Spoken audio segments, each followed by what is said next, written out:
La gracia de nuestro común Señor sea con nosotros, hoy y siempre. Amén. Muy lindos los textos hoy, tratan de un tema principal de lo que es el núcleo o el nudo del ser cristiano. Porque entender que Jesucristo murió en la cruz por nosotros, por los pecados cometidos y por cometer, nos da una libertad mucho distinta de aquellos que estaban todavía aprisionados por el sentido de que nunca se libraban del pecado cometido. Hay unos por ahí, los más grandes, habrán escuchado en algún momento de la vida que estaba la carga del pecado original que estaba sobre nosotros y que era una mancha indeleble que se sacaba con el bautismo, algo más o menos así, no sé si habrán escuchado, por ahí venía la mano. Pero el tema de Génesis es muy, muy importante porque allí dice bien claro cuál es el pecado. ¿Y cuál es el pecado que dice en Génesis? Que leímos. No, es que iban a ser como dioses y saber lo que era bueno y lo que era malo. ¿Sí? Y eso, el cristianismo se ha dedicado en mucha parte de la historia a hacer eso, exactamente hacer eso, ser como dioses y decir lo que era bueno y lo que era malo. Y hasta hoy en muchos lugares sigue así. Si la condena porque, la persona tiene una orientación sexual que no es la que convencionalmente está aceptada, por así decir, va al infierno. Si la mujer no se sienta junto con los varones, va al infierno. Si no se separa los varones de las mujeres, un montón de cosas que todavía hoy siguen presentes y muy fuertes en el ámbito del cristianismo. Nosotros es el decir lo que está bien y lo que está mal. Nosotros siempre nos acordamos con Mariela que en Misiones una vez un hombre de la iglesia dijo: pastor, tiene que bajar más líneas, tiene que decir lo que está bien y lo que está mal. Y nosotros, leyendo ese texto, si uno empieza a decir lo que está bien y lo que está mal, uno se convierte en un Dios en el lugar de Dios mismo, que nos acepta tal cual somos. Entonces, ese rol de la iglesia de tomar el lugar de Dios ha confundido un medio de predicar la palabra de Dios como un fin en sí mismo, como si la iglesia misma fuera Dios, como si la iglesia misma fuera el contenido total de lo que es la divinidad. Y eso no cierra, no es así. No. La iglesia es un medio, un lugar para que nos acerquemos. Por eso los medios de gracia son el bautismo y la Santa Cena, pero no son un fin en sí mismo, es un medio para que nosotros como seres humanos, como comunidad, compartamos los dones que Dios derrama sobre nosotros y pidamos perdón por nuestros pecados. No es un fin en sí mismo, es muy claro cuando uno mira con palabras, con un sentido más crítico la propia palabra de Dios, se da cuenta que el tomar el lugar de Dios es el pecado que empezó a quebrar la humanidad, por así decir, ¿no? Entonces, si no hubieran tomado ese lugar de Dios, las personas, no habría habido pecado.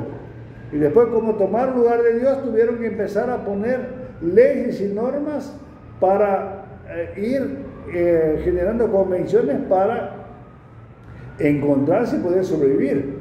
Es muy interesante, ¿no? Si uno lee, después sigue leyendo el Génesis.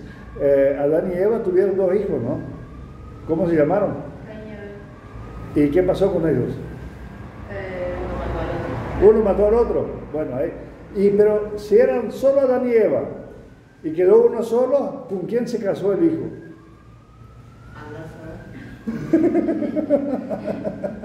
¿Vieron? El relato fundamentalista, por la lógica, cae allí, no hay forma. O sea, hay que entender que es un mito fundante, que no es que hubo un hombre y una mujer que estaban en un jardín del Edén, que tenían una fruta. ¿Qué fruta era? ¿Ah? En ningún lugar dice, pero todos nosotros sabemos que era una manzana. No era una manzana, era una fruta. Entonces, entender que a partir de allí está el sentido de nosotros como seres humanos de querer ser como dioses, es la tentación que supuestamente el diablo le hace a Jesús, que es que quiera que Jesús desafíe el sentido de ser como Dios. Aunque Jesús lo pudiera haber hecho, Jesús no le acepta ese sentido porque eran tentaciones muy básicas. Era tener pan que se convertía de las piedras, o sea, sin esfuerzo alguno recibir el pan. Era un pecado gravísimo. Desafiar la vida, poner la vida en riesgo por poner la vida en riesgo. Saltar de un alto edificio para ver que Dios te cure. O te salve, ¿no? Hay una parte, después le digo de quién era, pero bueno, una parte de la comunidad en donde nosotros estábamos, que había una señora que tenía un auto, iban a casa y volvían en auto y no se ponía el cinturón de seguridad, porque Dios le iba a cuidar. Porque si ella creía en Dios, ¿para qué poner el cinturón de seguridad? Entonces yo le dije un día, si Dios le dio el don y la herramienta, los ingenieros que nos pusieron a nosotros el cinturón de seguridad, es porque no nos matemos, y eso es Dios. Lo otro, que piensa que tiene la divinidad en la mano que le va a salvar, eso es el diablo que le está haciendo. Casi me mata, casi me echa de la iglesia. Pero es así, que cuando uno toma el lugar de Dios para uno mismo, uno hace eso, que piensa que es Dios, o que se cree que Dios está tan junto con uno que puede hacer lo que sea. Y no es así.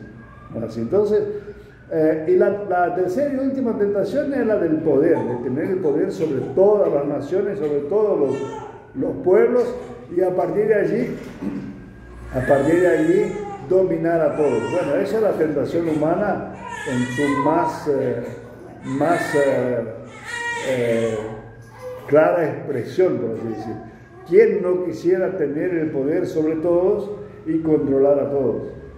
Es imposible, porque cada uno que quiera hacerlo tiene sus fallas, tiene sus errores, y siempre termina pisándose a sí mismo.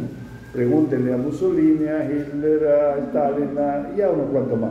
Pueden preguntarle a Putin ahora, y a Zelensky también, y a otros también, que piensan que pueden controlar la vida de otros, y se ponen a matar y a generar espacios de guerra y de dolor que no son necesarios. Entonces, lo que nosotros debemos hacer hoy como cristianos es entender que el riesgo de querer ser dioses es muy presente. En esos días se festejó el carnaval. En Brasil hubo una escuela de samba que hizo una de las presentaciones, en su tema de presentación se llama Samba Enredo, pero el tema de presentación hizo una alusión al sincretismo religioso brasileño. Y hizo toda una presentación muy linda, diciendo que bueno, al final de las cuentas, todo lo que cada uno cree en dioses distintos o en formas de divinidad distintas, terminando abrazándonos como hermanos y hermanas. Pero un grupo de pastores evangélicos hizo una presentación en un juzgado amenazándolos con denunciarlos penalmente. Están locos, porque es exactamente lo que un evangélico no tendría que hacer, porque pensar que el otro está invitando a hermanarnos a todos como humanos y como personas hermanas, independientemente de las diferencias, el sentido distinto que somos, para amenazar con la ley que esa expresión no esté de acuerdo con mi perspectiva confesional. Nosotros, como evangélicos, como protestantes, no podemos imponer bajo ningún aspecto el sentido confesional nuestro. Nosotros invitamos, abrimos, por eso es muy complejo para nosotros. Yo le explicaba a una persona ahora en vacaciones, explicaba que nosotros, es muy difícil para nosotros como cristianos y luteranos, porque nosotros no decimos lo que está bien y lo que está mal, porque no corresponde. No decimos que nosotros tenemos la garantía de que aquí Dios está, porque no podemos garantizarlo, porque somos humanos, somos pecadores, no vendemos ninguna oferta de salvación en las personas. Desde la Reforma no se vende mala indulgencia, no hacemos eso, no decimos que si vos estás aquí, estás salvado. El único que está salvado es el que está en el pan, que sabemos. Lo demás no sabemos. No tenemos ningún producto cerrado que le vendemos a la gente y dice, qué bueno, si yo tengo eso, soy mejor que el que no tiene. Esa es la lógica del capitalismo. Quien tiene un auto más grande es mejor que el que tiene un autito más chico, aunque los dos lleguen al mismo lugar, a velocidades distintas, pero lleguen al mismo lugar. Pero no es eso, que la ropa, quien tiene una ropa mucho mejor, se siente que es más gente que el otro. ¿O no pasa eso muchas veces?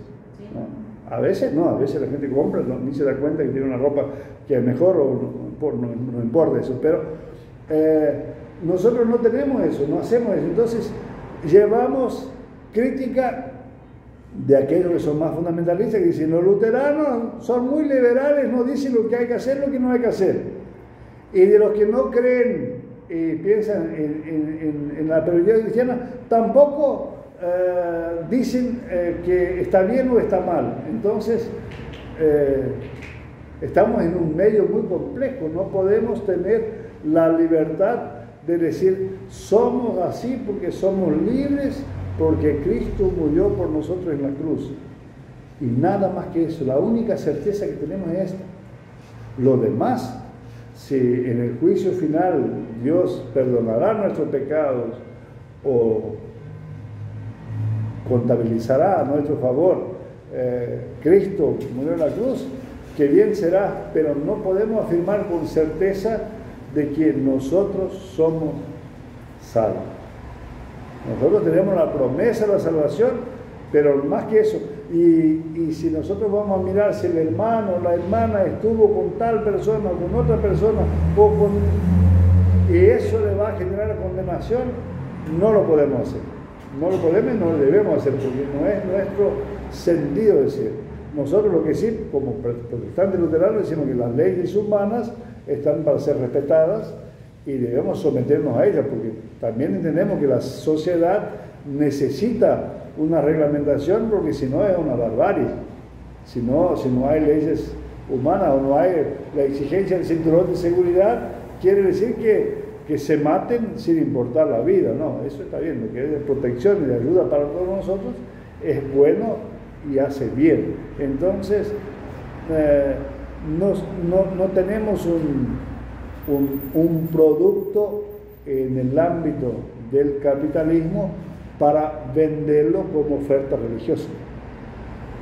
Entonces de ahí viene la gran dificultad que tenemos. La única cosa que tenemos es la experiencia comunitaria, de donde nos encontramos, nos saludamos, a veces somos amigos, a veces no somos amigos, a veces nos queremos, a veces no nos queremos, a veces uno nos cae más simpático que el otro, o el otro o la otra nos cae más antipático que el otro, pero la experiencia comunitaria de tener ese espacio es la única cosa que nosotros nos hace parte de ser parte de la comunidad cristiana y del espacio de vida. Y a partir de ahí acompañarnos, ayudarnos y un montón de otras cosas que vienen juntos. Pero no hay un producto vendible, ¿se entiende? Nosotros no tenemos una oferta religiosa. Entonces, lo único que tenemos es decir que cada uno de nosotros recibe el perdón de Cristo en la cruz por nosotros, y a partir de ahí nos invita a amarnos los unos a los otros como Él nos ama, y no intentar ser dioses y decir lo que está bien y lo que está mal. Que Cristo Jesús nos invite y nos ayude a entender ese sentido de ser comunidad. Amén.